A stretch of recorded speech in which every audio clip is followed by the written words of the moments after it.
All right. Hello. Hi. My name is Mohen Leo. I work for ILMxLAB as Director of Content and Platform Strategy.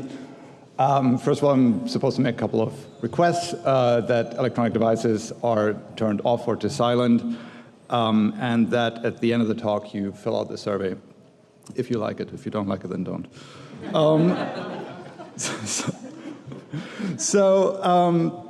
We're excited to be part of the new GDC Vision track, which kind of invites contributors to sort of gaze into the crystal ball and make predictions about the future. And then those will be put in the GDC vault, and then years from now people can look at it and laugh at how we were wrong about everything. So making predictions is particularly hard, I think, about things like VR and AR and mixed reality, because there's still so much in their infancy that it's really hard to sort of speculate on how they will affect our lives in the future. Astronomer and author Clifford Stoll famously wrote, "Discount the fawning technoburble about virtual communities. Computers and networks isolate us from one another. This non-place lures us to surrender our time on Earth. A poor substitute it is, this virtual reality." He wrote that in 1995 in a now notorious Newsweek article on why the internet will never take off. It actually took courage for him to put something like that, in writing, and he's been mocked for it ever since. So I'm counting on two things today: that it'll take at least a few years for you to figure out that I'm wrong about everything. And secondly, I didn't put anything in writing, I just put a bunch of pictures on here. So speaking of the internet, early visions of shared VR communities and worlds like the 1992 novel Snow Crash, which introduced the term metaverse, were certainly influenced by impressions of the internet at the time. And oddly, in spite of the vast technological advances and social changes over the last 25 years, the pop culture predictions for what VR will be in the future haven't really changed much. So from the metaverse in Snow Crash to the Oasis in the upcoming Ready Player One film, there's really a common theme here of the future of VR sort of as a walled-off substitute world that we escape into, while outside the real world sort of descends into a dystopian nightmare. Maybe one reason why this prediction hasn't really changed much is because we tend to consider VR in isolation. But when you look at truly transformative shifts in technology and culture, they often don't stem from a single technological advancement, but from the clash of multiple, at first seemingly unrelated, breakthroughs that then combine into a catalyst for change. So for example, it's easy to think that our current world is a product of the internet age. But that's too simplistic. The internet certainly played a big part in it, but our popular culture was built on the confluence of many different technical developments. Take something as simple as a video chat filter. The technology required to make something like this possible is much more than just the internet. There's portable computing, high-speed wireless connectivity, miniaturized cameras, multi-touch screens, real-time rendering, face recognition, feature tracking, and many more. So to look at VR in isolation when making future predictions is too reductive as well. At ILMxLAB, virtual reality experiences are a big part of what we create. But we chose to call our mission something broader, Immersive Entertainment, because we believe that storytelling and world building that places you at the center, that lets you step inside the story and become part of the world, will develop into many different experiences in different places. Virtual, real, and everywhere in between. Two core concepts of the original metaverse idea are a persistent social world and persistent avatars. So in most fiction about VR, the only way to access a virtual world and to have agency in it as an avatar is through a headset. Right now in games, many people enjoy building up an avatar over hundreds or even thousands of hours in some cases, with all its stats and possessions. But being in VR commands 100% of your attention. And many of us can only afford to completely tune out the real world for a couple of hours a day at the most. So to start with, why not instead engage that same virtual world in different ways throughout the day? So if you're really into that space wizarding world, then on the way home you could, on your cell phone, have like an AR geolocation experience where you collect some ingredients. Then at home on the couch, with your tablet, you use those ingredients to, craft some potions or acquire new spells. With a game controller on your TV, you can, fly your wizard spaceship through an asteroid field to the Wizarding Championship, and then for the really intense sort of wizard duels, you jump into VR and use your newly learned spells. The virtual world and your identity in it remain the same, but the way you interact with that virtual world is flexible enough to adjust to your desired depth of engagement from moment to moment.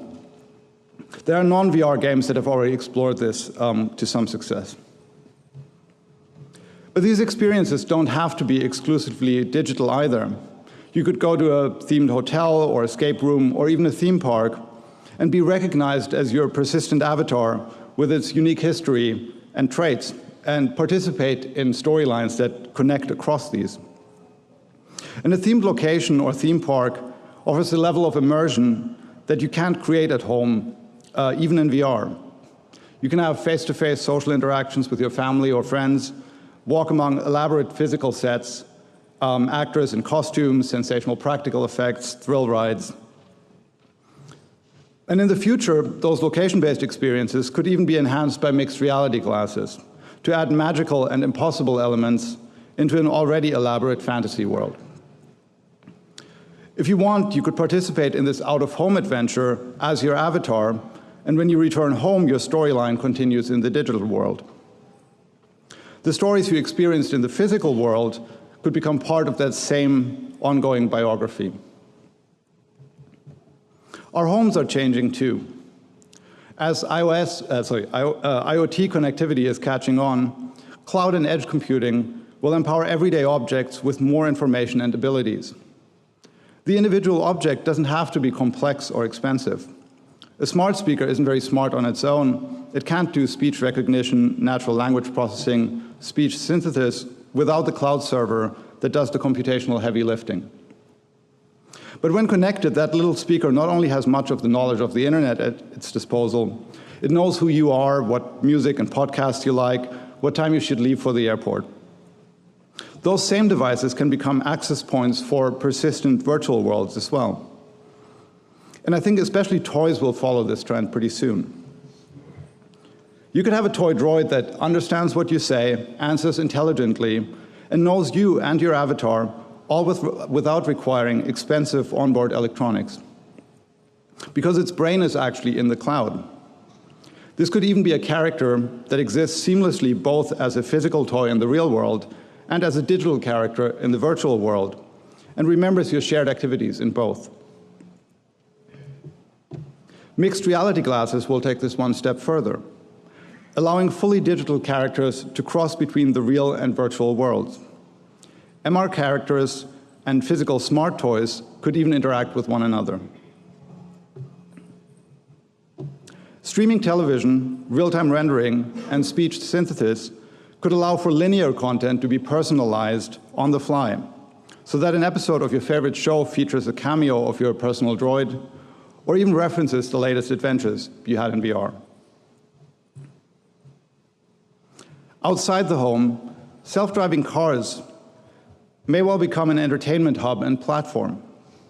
What better time to dive into a virtual world than when you're trapped in a metal box that you don't even have to steer anymore?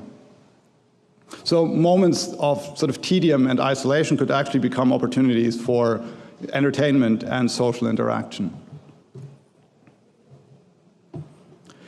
In a matter of years, not decades, the same 3D models that are necessary for self-driving cars and autonomous drones to navigate our cities could actually provide the foundation for taking mixed reality out into the street. And you could allow to build a whole fictional world that exists layered on top of the real one. Digital AI characters and even friends' avatars could join you in everyday life. There might be big AR social events where people gather together for a spectacle seen through mixed reality glasses, like a multiplayer MR narrative, which throughout the week sent participants all over the city for their individual adventures, only to bring them together in the same square for the big finale on the weekend. All of that may feel quite far away, and there is definitely technical hurdles to overcome, which are not only beyond our studio, but even beyond our industry to solve on our own. So there's back-end architecture. It's 2018, you can't avoid it.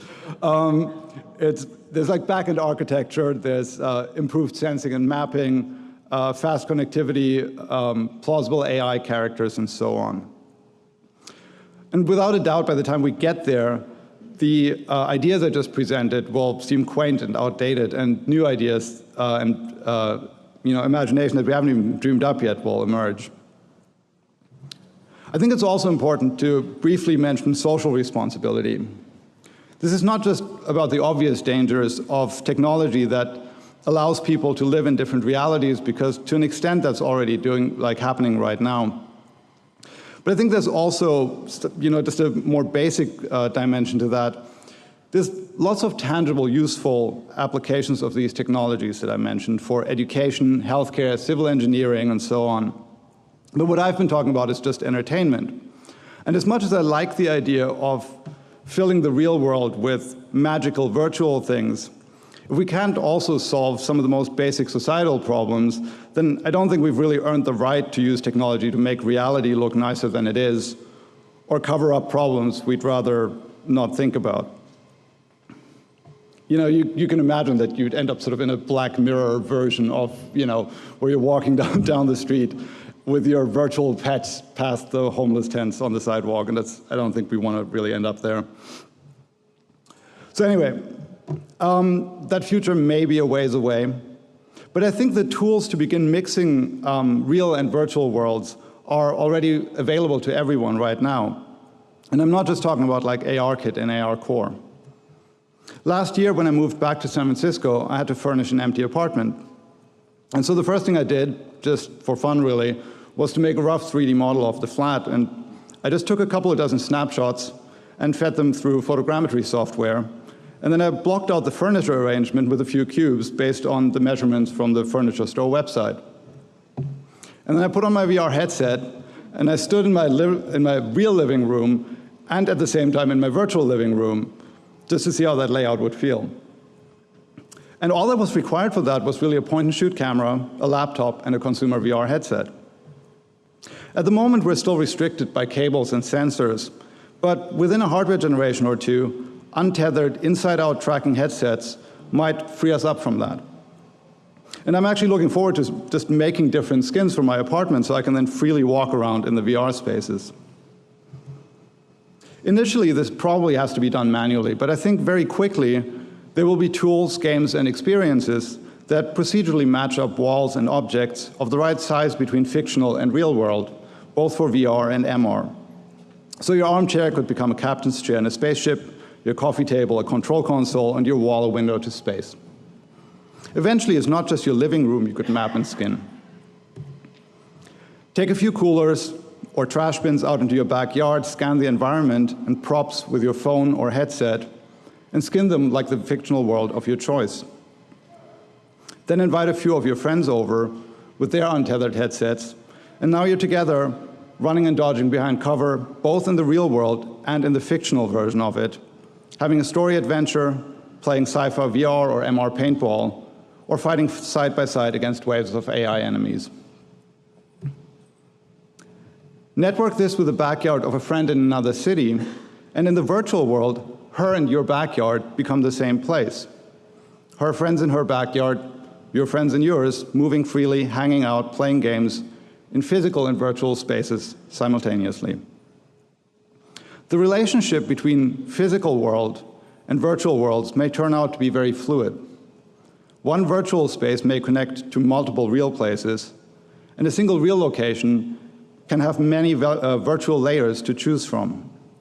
It actually seems unlikely that we will converge on a single metaverse when we can choose from many worlds or even customize our own. So as technology advances, the digital and the real world don't have to remain two separate places. The metaverse doesn't have to stay trapped inside a headset. It can end up being all around us. We're going to move on to the panel discussion now, and recently ILMxLAB and The Void, using Epic's Unreal Engine, created Star Wars Secrets of the Empire, an experience that is a first step in exploring what future immersive multiplayer content that mixes physical and virtual worlds can be. So while I play the trailer, please welcome to the stage Camille Cellucci, Head of Production at The Void, Judah Graham, Senior Producer at Epic Games, and our moderator for this discussion, David Collins, Sound Mixer and Editor at Skywalker Sound. This is Mon Mothma. I have an assignment for you. The rebellion needs you, and we don't have much time. You must work together. You must not fail.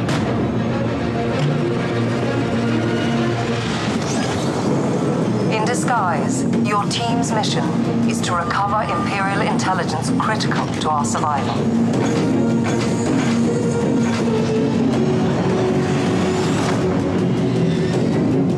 You're with me. The rest of you, get on that skiff. Do your best to act Imperial.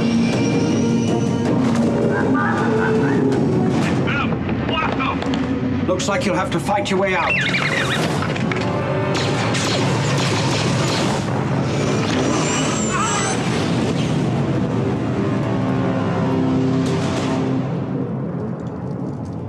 What is that?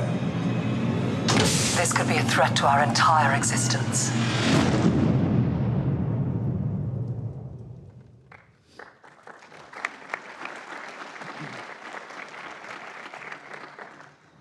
Good morning, everyone. Thank you so much for joining us this morning, and thank you very much, Mohen, for that fascinating talk. That was really fantastic. Give a round of applause for that. Very good. This is very exciting, and thank you for joining us here at GDC today. I'm very excited to host this conversation with Mohen, Camille, and Judah. You just saw the trailer for Star Wars Secrets of the Empire. Just curious, how many of you have experienced, first of all, how many of you heard you've heard of Secrets of the Empire and The Void? And how many of you have experienced Secrets of the Empire? Okay, great. Well, before we get started, I want to tell you a little bit about who I am and why I'm up here. So I am a sound editor, re-recording mixer at Skywalker Sound with a long history of working in interactive. I was at LucasArts for over a decade, PlayStation, and in digital health at Achille Interactive Labs. So I'm here because I am so passionate about this. I experienced it recently at the Glendale Galleria, which just opened. Yeah. My wife and I went through it together, and I was just totally blown away. Even having worked on it a little bit, I voiced some Stormtrooper characters in the experience, but it did not prepare me for sort of the hyper reality of the experience. I wanted to start just by having you introduce yourselves to everyone here in the audience. Sure. Well, I'm Camille Cellucci, and I have a fairly long background in visual effects. I feel like I was born at Industrial Light and Magic, and got some good legs there, and went out and ended up being, a couple of the big credits would be, I was the visual effects producer on Titanic. I've done about 35 films. More recently, The Walk that Robert Zemeckis directed, and was the line producer on The Little Prince, for those of you who had a chance to see it on Netflix. So I come from that background of animation and visual effects. More recently, I learned about, I wanted to work in VR and sort of transition my career, and literally 2 years ago, I was paid a full price ticket, sitting at GDC, learning as much as I can, and wondering if someday maybe I would have enough knowledge to sit on a panel. I'm not sure about the formal, but I guess I'm here. Anyway, and then I was at Google Spotlight Stories, for those of you who know about their VR storytelling, and I've produced a couple of things there before The Void came and asked me to join them as head of production, which is I'm just in the month and a half since I've been there. Very cool. So I'm Judah Graham. I'm senior producer at Epic Games. I was with ILMxLAB for several years. My background is mainly in games. I've spent I don't know, the last 20 years in games, working at Red Storm back in Raleigh, and then I decided to come out and work with Activision for a good bit. Did Call of Duty, and then after Call of Duty, I was so fascinated when I put my first headset on and saw the potential of VR, so made a natural fit for me to go work with Vicky and the crew at ILMxLAB for a while. And when we got the opportunity to go down and kind of check out the Void, it was a brand new platform at the time. It was one of those kind of transformative moments where you just walked through it and you thought, oh my gosh, this is where the future of VR and entertainment is. It's the hyper aspect of it that I think really kind of pulls you in. And so once we had the opportunity to work on that, it was just fantastic. I mean, it's definitely on that forward thinking, future of where this entertainment can go. You mentioned hyperreality just now. I mentioned it as well. Can you just talk a little bit, for those that don't know, about what hyperreality is at the Void when you talk about that? Sure. So the idea being that, to start with, first of all, I want to acknowledge one thing, and that was Curtis Hickman was supposed to be here today on the panel, and some of you might have come to see Curtis. And unfortunately, rarely do we have so much rain in San Francisco that flights can't get in, but he couldn't get here. So Judah is graciously joined us, which is fantastic. Thank you, Glenn. And he knows a lot more about the producing of this, for sure.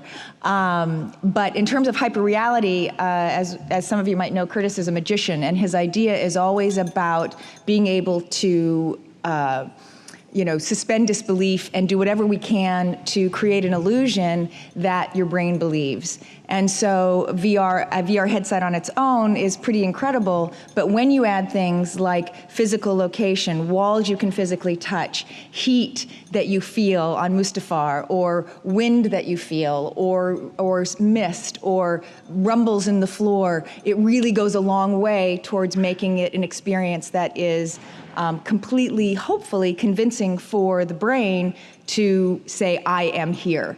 And so hyperreality takes it to that next level from sort of virtual reality in the headset to a full sensory experience that for people to enjoy.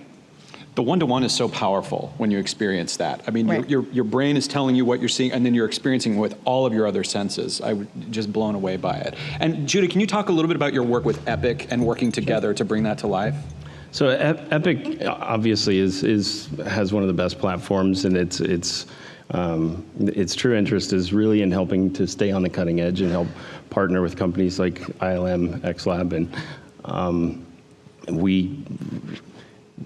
I think for a big part of what the Void project, in terms of the challenges that we faced in development from ILMxLAB, there's a lot of firsts that had to go into this. So first time for putting a headset on and tracking people through a VR space, but being driven by motion capture as well. So you have multiplayer along with the avatars being driven in a virtual space untethered. So all of those things that were kind of firsts, I think it made a lot of sense for Epic Games to kind of dive in and really see what types of things could potentially add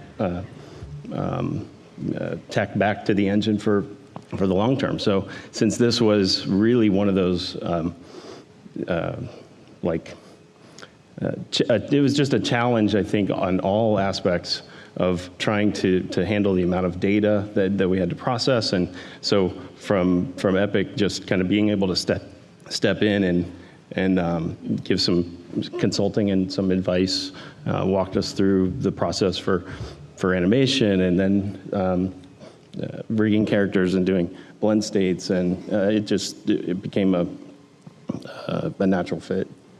Not to mention, building a virtual space that is one-to-one with a physical space that you walk through, that creates just such a such an immersive platform. I mean, I experienced fear, I experienced, exhilaration, joy. I was physically touching things, grabbing, solving puzzles, going through everything. I mean, that really does seem like a monumental leap forward in VR. Yeah, and I just jumping in. I think one of the things that I love most about the Void is that there is that that level of like the one-to-one where things really match up, but then there's another level of like illusion and sort of magic that sits on top of that.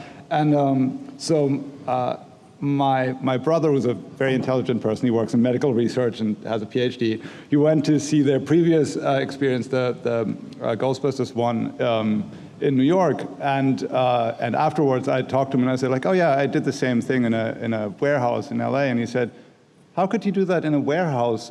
It has to be at least like 4 stories for the elevator, right? And I was like, and I basically had to tell him like, you were never in an elevator, and that's really. For me, that highlighted like the magic of this kind of VR, that it can create memories that feel as real experiences that you've had. Because the blend is totally seamless. I mean, I mentioned I went through the experience with my wife, and I was just like, and at one point you have to cross this chasm, and you're convinced it's real because you're getting all of the sensory information plus visuals. And I'm just like, yeah, and I'm holding her hand as we're walking through. 2 stormtroopers holding hands is totally normal on this Imperial outpost. No big deal. And they don't know we're spies. But yeah, you really are crossing the chasm there with the one-to-one in a way. One thing that one traditional tool that storytellers have had for immersive entertainment is control over camera. And when I went through it, I was really struck by how not only is it obviously in VR, it's completely 3D, but you're telling a story, an immersive story. But not only do you not have control of the camera, therefore, what I'm looking at, what I'm focused on, but it's a group of people all focused on different things. How do you see that, what some might see initially as a disadvantage, how do you see that as an advantage to this kind of hyper-reality and as a creative tool? That's a really good question. I think social aspects of VR is one of the things that's kind of lagged through VR basically coming into the spotlight and mainstream. But I think being able to one of the really cool things about the Void's platform is that you can drive individual experiences as much as you can the social and group aspect of the experience.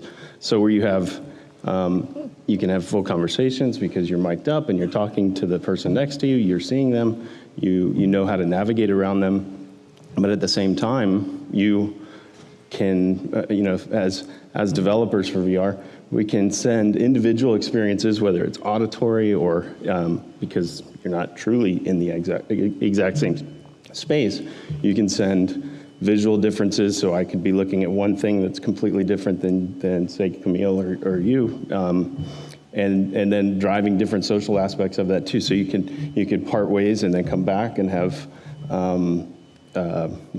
like group effort, team-driven experiences where you're one group on one side is actually solving one problem that converges, and then you get back together and meet a common goal. So it's like I think the Void having that untethered aspect, I think, is just a good driver for social. I think also on what you're saying about sort of turning that to your advantage. One thing I think for these kinds of immersive storytelling experiences, that as sort of the storytellers have to have a little bit like looser grip on it. You can't, in a movie you control literally everything what people look at. But what the nice thing about this medium is that you create more of a narrative framework. But the experience that every person going through it has is still their personal experience. People do different things, they go different places, they look at different things. And that's sort of how people experience the real world as well, right? And so I think and that's certainly true as sort of we progress to bigger social VR worlds. I think we can't really necessarily control the narrative and shouldn't try to control the narrative down to the last detail, but create basically stories and story frameworks that leave enough room for individuals to have their own story in that? Yeah, I would say one of the things that, a term that I learned actually from Vicky is we aren't, it's been looked at for a long time about storytelling. And what we're really moving into in this new world is it's more about story living. We are creating spaces and worlds where people have a chance to live out their own stories and create their own stories within a framework that we design. So it's got some complexity to it, because there's definitely a narrative that we want people to experience, but we want to give them enough freedom to experience it in a personal way.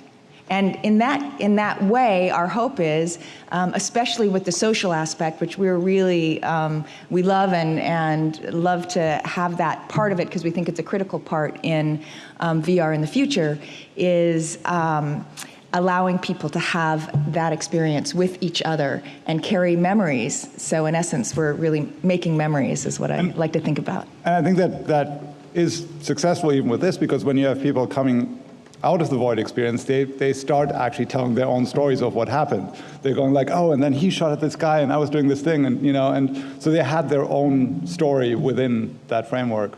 Well, let's talk about that framework and get into that a little bit, because the framework, you're still having to build it and kind of anticipate what the boundaries are, and create, in certain cases, maybe the illusion of choice versus actual choice, creating set pieces or arenas or something. And obviously storytelling, film, books, there isn't choice. It's a guided narrative. Do you see that going away and breaking down completely, or is that illusion of choice always going to be a part of even something as open as a group experience in immersive VR? I'd say from my perspective, I think that one of the things that I think people enjoy is being part of a world that has been created and been curated by someone. And so certainly from our perspective, or I should say from my perspective, I'm still learning everything about the full Void perspective, being a bit new there. But what I can say is that I think that curated experience, creating those worlds, is important. And so giving people and trying to think about what the choice is. One of the terrific things we have with the Void is we get data from our users now in a real way, in a significant way. We actually have people lining up to take surveys, which is sort of unheard of. Usually you're begging people to take the survey, like at GDC, fill out your surveys.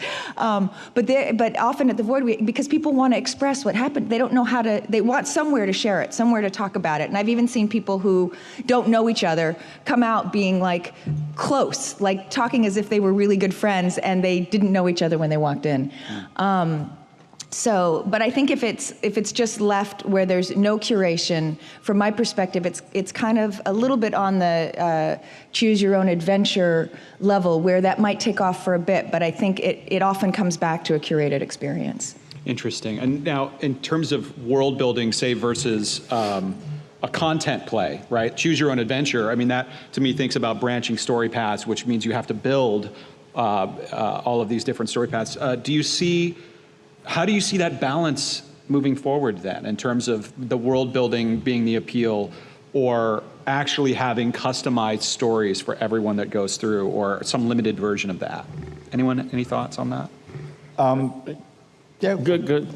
No, I mean, I think we're still so early in exploring that, and I think that there's definitely really interesting developments that can happen in that field over the next 10 years or so, let's say, because one thing I think it's impossible to create the kind of depth of experiences, both story and worldwide wise, that could support something like the metaverse idea from a content creator perspective. You can't write hundreds of hours of branching narratives, right? So I think we have to figure out things like letting users participate, in a meaningful way without breaking the fiction. So user-generated content becoming part of that, and procedural content. And so procedural world building, I think, is something that is really exciting. And you look at something like No Man's Sky that, not only created this enormous universe, but created it with a 6 gigabyte footprint, And so I think if we can, for example, figure out how how to describe Mustafar in a procedural way, then you can say, okay, I need 100 more square miles of Mustafar, and you can do that in an efficient way. And it's much more experimental, but I think there's even interesting work starting to happen on procedural narratives, on story engines, on creating systems that can create narrative situations. And so I think if we can sort of push that further, then there's an opportunity there to build worlds that are really complex, that can sustain themselves, where you don't, as a story creator, have to create like thousands and thousands of hours of content. It's really interesting. And one of the things you brought up in your talk, too, was this sort of cross-platform idea of feeding that customizable content. Do you, any thoughts that you can give us about a future vision you may have for that? How people will experience that via cross-platform and then go into an immersive experience? Are you talking cross-platform being multiple platforms, whether it's your phone or your phone? Exactly. Right. So, yeah. So I mean, when we started working on the Void and trying to come up with a really good design and something that would be engaging for the masses, it's one of the things that's really challenging is, well, especially from a games background, we all know what drives gaming and what drives storytelling and how to compel a player or a user going through the experience. We know how to pull them along through choice and design and layout. And I think one of the things that was really tough with this is we kept trying to pull back and simplify because there's an education process. I mean, we would do some user tests and people would put the headset on and they get lost. They didn't know what to do. It was the sensory overload of this new world, this new experience. For the first time, it became very difficult for them to just kind of, oh, what do I do? Can I touch? Oh, I can touch this. And then they have to turn around and sit down and kind of then, they were missing dialogue if we had dialogue that was too complex. So I think there's a phase of both it's part of the adoption process, but there's a phase of getting people comfortable in that environment and making sure that they're enjoying it and can function with it. And then automatically, the next step for them is more complex choice or like diverging storylines. I think at that point, then they could go into different directions. Or as this matures, and what's exciting about I think the Void platform and what Epic Games is doing long term by supporting these types of hyper reality platforms or cutting edge platforms is by doing that and supporting that, we're learning how fast this adoption is happening and staying on the cutting edge so that these features can be used by the masses. And then as a whole, I believe those all contribute back to the main goal, which is, how this progresses in the future. One of the things, just real quick, on cross-platform that we're excited about and we're actively talking about, so it's future, but I don't think it's, 20 years in the future. But one of the things you'll start seeing for sure is the interrelated content across platforms. So, talking with an AR experience that you might have on your phone, that for someone who's really into that world, there will be connections and tangents. We're working across various companies to find the ways where those things connect. Or you might have, you might experience something at the Void, but then have an opportunity to go deeper into that world at home with your own VR headset. So really working on how can we connect while having someone who is only going to do the one experience, have that be complete enough for them, but someone who is interested in going across experiences or is a real fan of that work, making it rewarding for them to see interconnections and have a deeper and richer experience. And I think it's important, again, not to think about sort of these virtual worlds as something that only exists in a VR headset. You can very easily imagine asymmetrical experiences, like especially right now, I think a lot of people that are developing for VR are sort of struggling with the size of the market. And if you look at stuff like VR chat that took off like a lot, it's the reason why it became so popular is because you didn't have to be in a VR headset to participate. At any point in time, a large number of the people in VR chat are actually just on a desktop watching other people that have headsets. And so you could easily imagine designing experiences where, you know, if you want to be a Jedi and have a lightsaber, you're in VR, but if you just want to run around with a blaster, you can do that with a game controller. And those people being in the same world and still having those interactions, some people in VR, some people outside of VR. That's interesting too, to think about cross-platform versus the idea of the newness of the experience every time someone walks into, say, Secrets of the Empire, versus looking forward.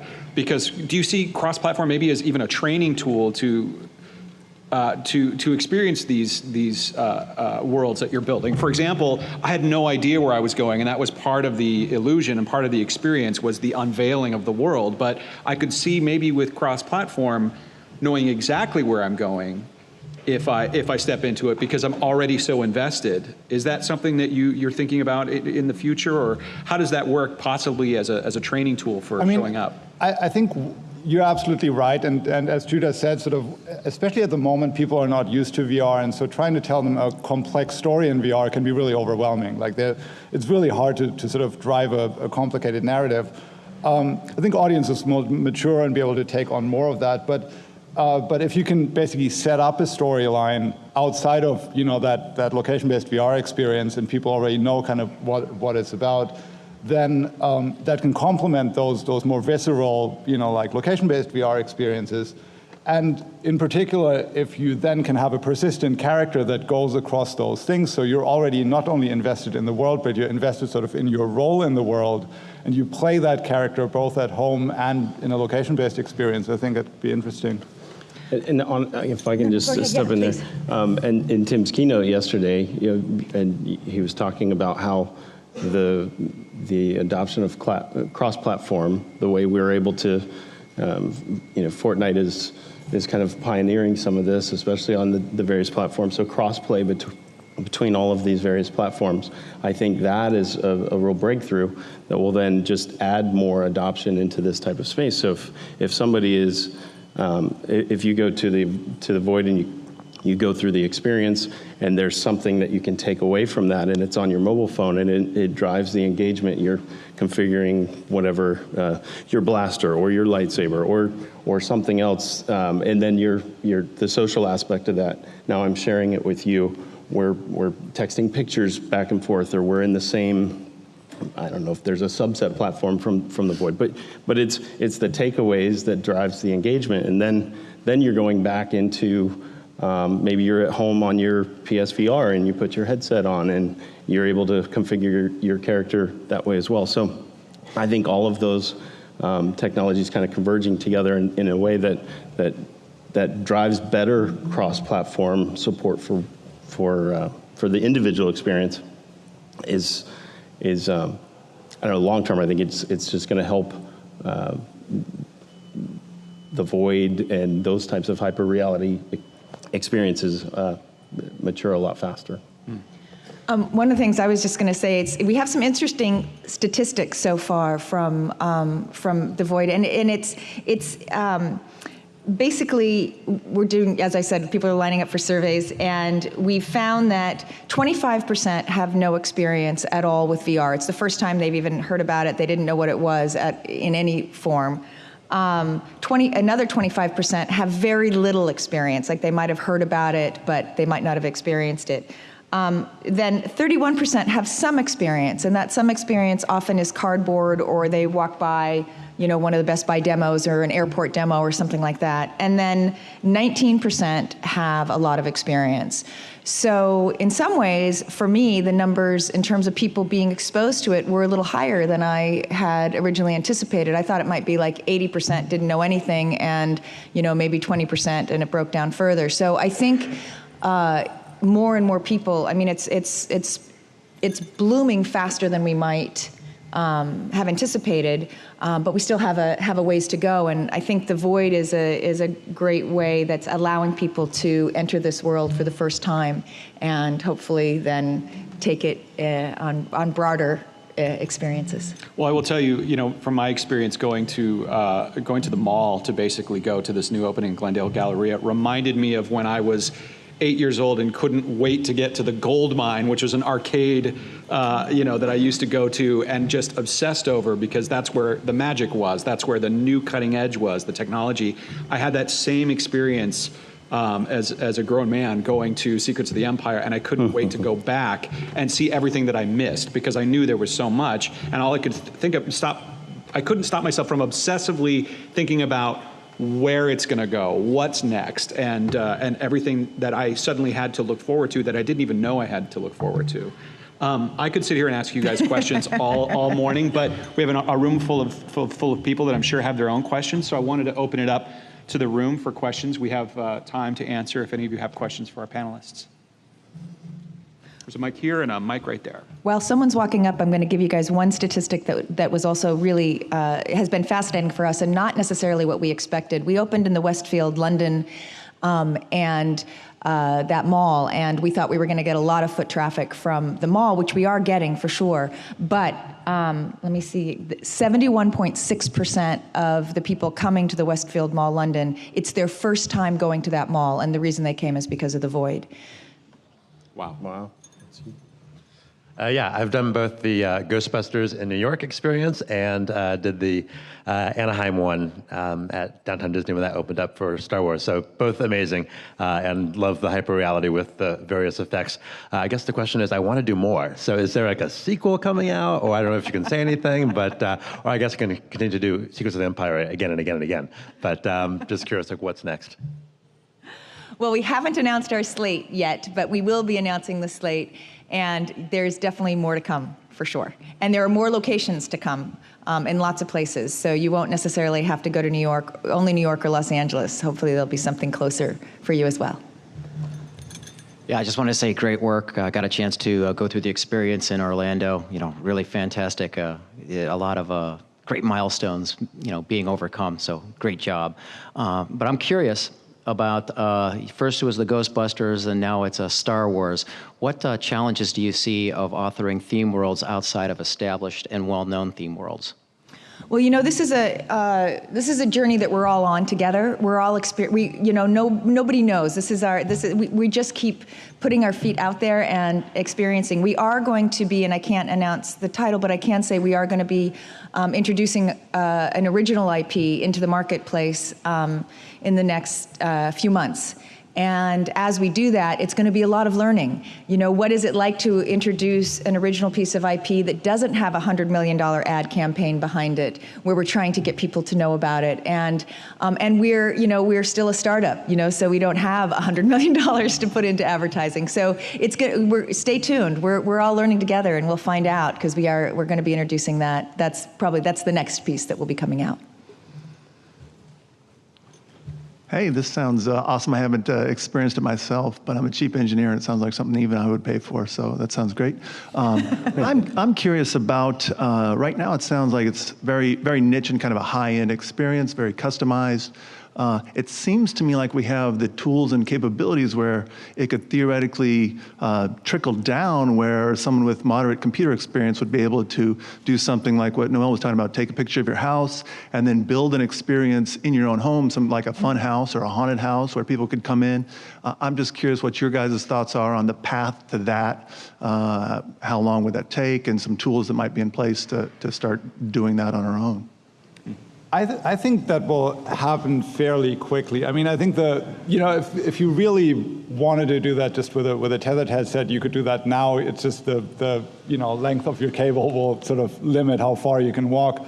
But I think as you get into like untethered VR headsets and certainly also like mixed reality headsets meant for the home, I think that'll happen very quickly, because they rely on effectively like inside-out tracking SLAM algorithms that create like a point cloud of things around you. It becomes a question of like whether that's exposed to you necessarily immediately or not. But even if it's not, I think you'll have the tools. I mean, in particular, people in this industry have the tools very quickly to make a map of the real environment, and then in a game engine build a world that matches that, and just calibrate your position to that. And I think you'll very quickly be able to sort of experiment with that. And if those types of headsets become successful, I think in particular, like mixed reality headsets, very, very quickly have to rely on the idea of having a map of the world around you, right? You want to be able to put a virtual object on a table, so it has to know there's a table there. And so I think we're talking like, a matter of like 2-3 years where you'll be able to do some of these things. And the tool set too, for Epic Games, anybody can go download Unreal Engine. It doesn't take much computer power to actually run the engine itself. There's a lot of construction tools in there. You can build some of these experiences. And this, I think, the one key piece that you would need to actually just look at VR, and it would be the headset, whether it's Oculus or Vive or something along those lines. But it's my kids are doing it at home. They're building their room and then being able to dress it up the way that they want to. So it's not too far that you'll be able to have objects and placement and multiplayer. And I think user-generated content is such a big part of culture now. So I think it'll naturally, the market will drive experiences that allow people to participate in the world creation, in the storytelling. Thanks. And one of the things that struck me was when you're talking about the memories that people were having of these things that are virtual, is have you looked into educational experiences where you could really bring someone into some historical events and really have it strike a student that would stick with them much better than just reading the book? Yes, it's absolutely educational, is definitely on our roadmap. Some of the stuff you guys are doing is super, super cool. One thing I'm really curious about is how often do you guys have repeat visitors to some of your centers? Is that a common thing? We do have repeat, and we are learning more about our repeat. Most recently in Glendale, we've only been open since Friday, and we already have a 10% repeat rate, which is surprising for us. So people are coming back, and we hope they do. Have those kind of people mentioned what brings them back? I think a lot of it is people experience something and then they want to experience it with other friends, or they want to bring their brother, or they want to bring their sister, or, I went through with my 83-year-old mom who held on to me the whole time, and Stormtroopers holding hands. again, yep, it's happening. Go ahead. Sorry, no, I didn't go ahead. interrupt you. No, so I was just going to say, and the first thing she wanted to do was, okay, now that I've been so overwhelmed, I want to do it again now to start to find other things. So I think it's both those. But go ahead, Judah, you have some more. No, I just think the medium is so transformative, and it's not something that you can watch a commercial or a TV show or see an ad, and you just don't understand it when you see it on a flat screen. So it's not until you put the headset on and you actually go into it, and especially with the Void, because it's tactile, so you're touching things, you're smelling the ash in the air. I think that is, when people put that on, it's so in your face, groundbreaking, you can't help but say, I've got to try this again. Was that the way I really remembered it, from yesterday? But I think also as audiences become sort of more sophisticated, that sort of first wow effect, that'll over the next couple of years, I think, will start sort of wearing off. You can't rely on that anymore being the thing that makes it amazing. And so I think as we design future experiences, we really have to think about that. What makes it rewarding to come back? How can we make sure that when you come back, you actually have a different experience that is just as rewarding? Yeah, absolutely. No, we've got to continue to raise the bar each step of the way. I look at, visual effects, for example, even looking at things like, the original Star Wars, or looking at, Titanic, or any of these groundbreaking films. When you look back at them, the general audience now can see oh, that doesn't look real anymore. But when they first saw it, it looks real, and we're going to have the same thing in VR. Hi. Huge Star Wars fan. Been seeing David around for years, so it's cool to see you here. One of my questions is, so one of the issues here is footprint, right? The amount of space that it takes to do these experiences, and how customized those things are. Have you considered just kind of fooling the user into going back through certain areas and reskinning them, or even reskinning the entire experience for other kind of IP? Like being able to reuse the space in ways that could We've bring people back? Absolutely. I mean, the only thing that makes it possible to scale, which, you know, one of the things about the Void is it's also a place where we're starting to see a business model that makes sense, or hopefully will make sense. And so, so the only way to do that is to scale a business, and the only way to scale a business in real terms is to start to come to some sort of standardization. So the footprint of the Void, you know, is now basically the layout of what we call our stages is basically solidified. And now what we're doing is exactly what you suggest, and you're right on the right track, is how do we reskin our experiences and make them unique and exciting every time. It's the balance between how do we do that and also make something scalable that makes sense in a business world. Yeah, the challenge of reusing without having it feel like it's stamped, reused. yeah. Yes, exactly. Thanks. If I can say one thing there please too, do. because with Secrets of the Empire, have you done the experience or gone through it? So it kills me because I just moved from Orlando to New York, and I moved to New York after they opened the Orlando experience. So I got to do the Ghostbusters one. I have not been able to do the Star Wars one. So it's good that you were able to do the Ghostbusters one, because it kind of helps get an idea. And raising the bar, one of the things that we really tried to do on this, we wanted to lengthen the experience. It was going from 8 or so minutes to like 11 or 12 minutes. Wow. So we had to reuse the space, the physical space, the actual stage itself 2 or 3 times. So we get, I don't know if I'm giving away too much here, so stop me. But four groups of 4 going through the experience at any given time, having their own original experience. As you wrap around and come back, and you have the, spoiler alert, have the end battle at the very end. I'll just leave it at that.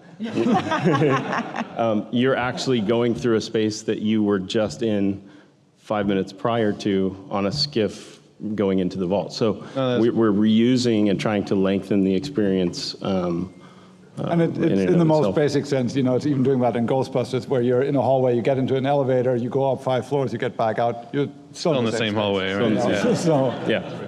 I peaked, so